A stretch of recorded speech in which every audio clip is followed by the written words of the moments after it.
Joining us now, Parents Defending Education President and founder Nicole Neily. Nicole, it's always great to have you on. What's your reaction to this story? It's appalling to see the Biden administration's proposed overreach. I mean, this is, for all intents and purposes, a must-say-they bill because they are going to mandate pronouns. They are forcing the sports issue down people's throats, and it's something that the American people don't want. Opposition to this kind of gender identity overreach transcends racial lines, it transcends political lines, and I think this is going to backfire in a big way for the administration. You know, Politico is reporting school board parents are the new swing voters, school boards parents who are upset about what's going on, what's happening to their children. Florida Governor Ron DeSantis, he got blowback. He's saying it's not about indoctrination, it's about education. And so that's where that debate is. Your reaction to that? Absolutely. I mean, parents are appalled after 2 years of schools being shut down, realizing what their children have not been learning. Learning loss has been astonishing. And rather than having our schools focus on making up that learning loss, and let's be clear, you know, achievement and proficiency weren't great even before the pandemic. Our schools are focused on shoving a social justice agenda down our children's throats in the finite time they have. Parents are angry for a number of reasons. They're mad about the war on excellence and merit programs. Yeah. They're mad about this gender identification stuff. They're mad about the critical race theory thing. They want their children to learn and be proficient and be smart. And when we raise those concerns, we're mocked and derided not only by the media, but by our elected officials. And that's why we see people coming out.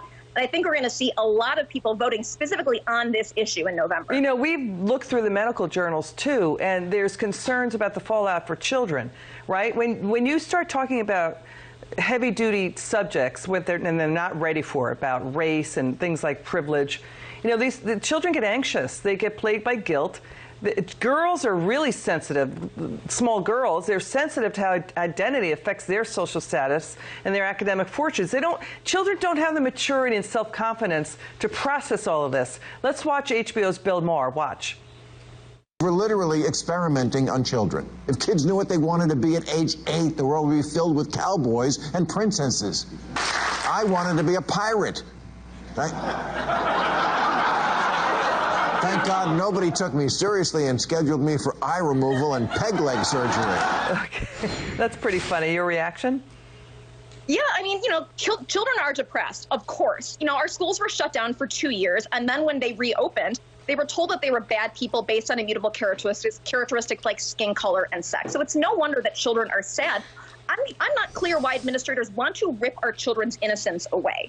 I think, you know, a better way to address some of this mental health crisis might be to actually teach children to learn, to give them the self-confidence, know that they have subject mastery. You know, isn't that a better thing than trying to force implicit bias trainings down their throats?